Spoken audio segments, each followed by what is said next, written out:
Welcome to Shad's Guitar Show. Whether it's the gear or the players who made the gear famous, this podcast is about all things guitar. Well, hey, what's going on, everyone? Welcome into Shad's Guitar Show. You know it. As always, I am your host, Shad, and very glad that you're joining me for this episode today. So a little backstory on this one. Sometimes we can wax nostalgic for things in the past, and a lot of us kind of have romanticized vintage gear and old stuff, and not hard to do because it is cool and it is valuable, and all the things that go along with anything vintage, whether it's guitar gear or other, cars, whatever the case might be.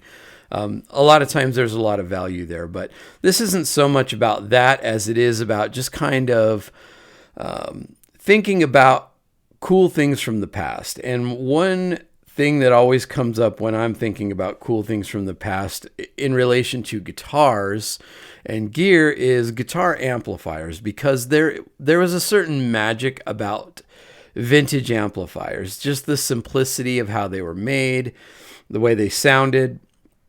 And, just the way they've stood the test of time to be these highly sought after, amazing sounding things that we covet today. But at the time, these amps weren't being made like with incredible tone in mind. They were just being produced.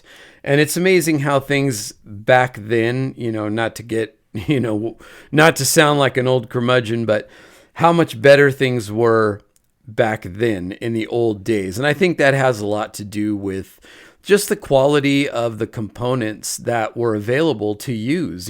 Just the basic parts of an amplifier then were so much better and superior. And a lot of those things have just flat been used up at this point. There just aren't more of them available when you talk about, old school capacitors and potentiometers and all the things that go along with it.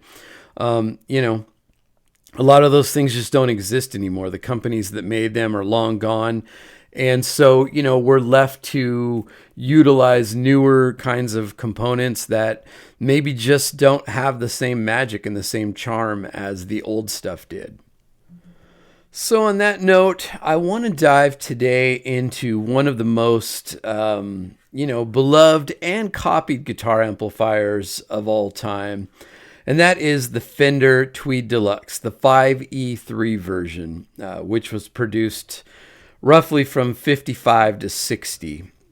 All right, so what does 5E3 actually mean? Well, here's the breakdown. The 5 denotes the deluxe model line. E refers to the specific circuit design revision, which became famous for its incredibly unique sound, as we're talking about now. And the 3 indicates the version within that E series, marking it as the third major iteration of that particular circuit. All right, so any story about the Fender Tweed Deluxe or any of the Tweed amps has to start with a little bit of a backstory and discussion about Leo Fender. So Leo was not a musician, as we all know. He was an electrical engineer, and his creative decisions about the guitars and amplifiers that he produced came from that perspective. At his core, he was a problem solver. And remember that in the 40s and 50s, guitar players were not so much on a tone quest as they were just trying to be heard. Though we associate the electric guitar today with being a loud, out-front instrument in a band setting, this was definitely not the case back then. So the Fender Deluxe lineage goes all the way back to the late 1940s, but the version that most people obsess over is the 5E3 Tweed Deluxe. And that was introduced, as I said previously, in 1955 and produced until about 1960.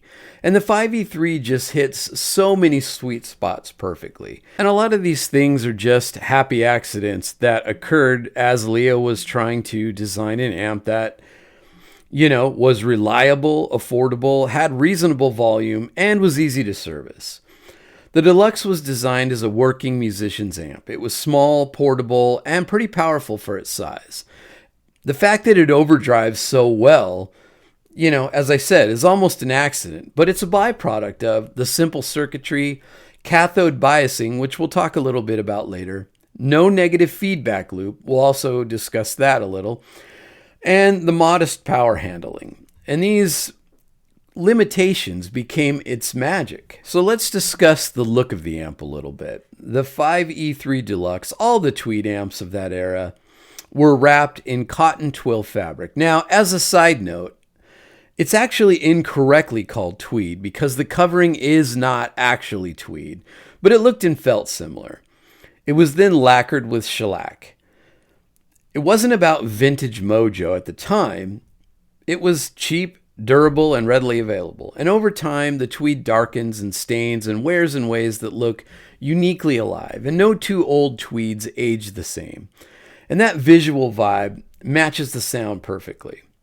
By the early 60s, Fender moved to the brown and then eventually the black Tolex for durability. But tweed does remain arguably the most iconic Fender aesthetic ever. All right, so let's discuss the circuit topography and why the 5E3 feels so alive and just sounds the way it does.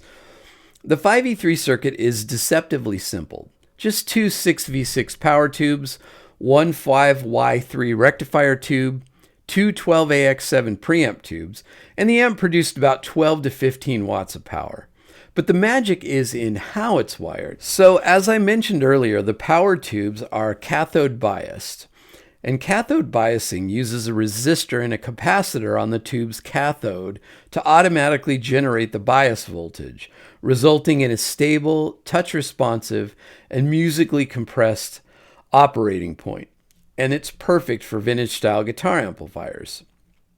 Because of this, you get a softer attack, earlier breakup, and a compression that feels really elastic under your fingers. Some people call that the sag. And unlike later Fender amps, the 5E3 has no negative feedback loop. Now, a negative feedback loop in an amplifier takes a portion of the output signal, flips its phase, and feeds it back into the input, effectively subtracting it from the original signal to correct errors, reduce distortion, stabilize gain, and create a cleaner, tighter sound, though it also lowers overall volume. The upside-down signal cancels out unwanted artifacts, improving performance. But the 5E3 Tweed Deluxe's lack of a negative feedback loop results in more harmonic content, less clean headroom, and a raw, more mid-focused sound.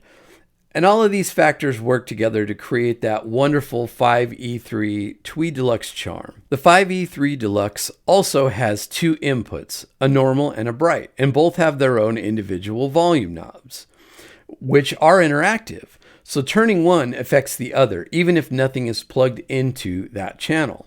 Well, this gives the amp unique tone shaping options, adjustable gain staging, and endless sweet spots once you learn how to work it. The 5Y3 rectifier introduces that legendary voltage sag, which when you dig in, creates that wonderful spongy feel. And there's a great bloom on sustained notes, and just that great natural compression. So originally, most of these amps came with a 12-inch Jensen speaker, and they would use either the P12R, which had slightly lower power, or the P12Q, which had slightly higher power. These speakers break up early, contributing heavily to the amp's loose low end, the woody mid-range, and the sparkly but never harsh highs. Now, some modern players have swapped the speakers for tighter bass, but purists will tell you the speaker breakup is part of the soul of the amp. So what does a 5E3 circuit actually sound like? Well, at low volume, you're treated to a very warm, thick, with big low mids, tone. It's definitely not blackface clean. It's more woody and vintage.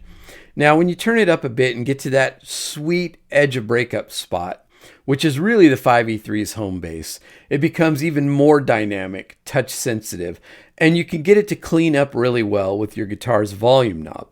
But you can really make the amp explode when you dig in. Now, cranked up, you're treated to a really musically loose bass, singing mids, and an amazing, fuzzy, harmonically rich distortion. And Neil Young always comes to mind when I think of a cranked Tweed Deluxe. Songs like Hey Hey My Into the Black, Cinnamon Girl, or Cortez the Killer from the Live Rust album are epic examples of a cranked 5E3 Tweed Deluxe.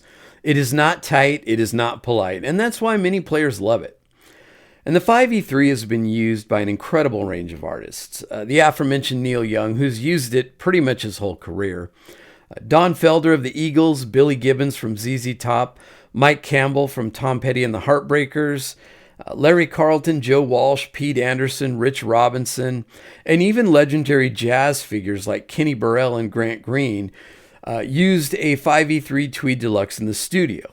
And countless other session players have used the Tweed Deluxe because they record unbelievably well. And today, the 5E3 is one of the most cloned amp circuits ever, and a favorite foundation for boutique builders. It's a staple in recording studios and a benchmark for feel. It represents a time when guitar gear wasn't over-engineered. The Fender 5E3 Tweed Deluxe isn't just an amp. It's a conversation between your hands and electricity. And in a time when our quest for tone, for many of us, has become modeled and profiled and decidedly digital, with menus and algorithms, there is something cool about just thinking back to the early days and remembering that so many of these amplifiers that we covet and want to profile and model and get those sounds from were very simple designs from a very simple time in the history of guitar gear. And if you ever have the opportunity to plug into a great old vintage 5E3 Tweed Deluxe, crank it all the way up, tune the E strings on your guitar down to D, and play the intro to Cinnamon Girl by Neil Young, and you'll be instantly treated to one of the coolest sounds ever. All right, well, that will do it for this episode on the Fender Tweed Deluxe 5E3, one of the coolest amps from the early days of guitar amplifiers. And I plan on doing some more on some of my other favorite amplifiers. So hopefully you guys learned something from this and got something out of it and enjoyed it.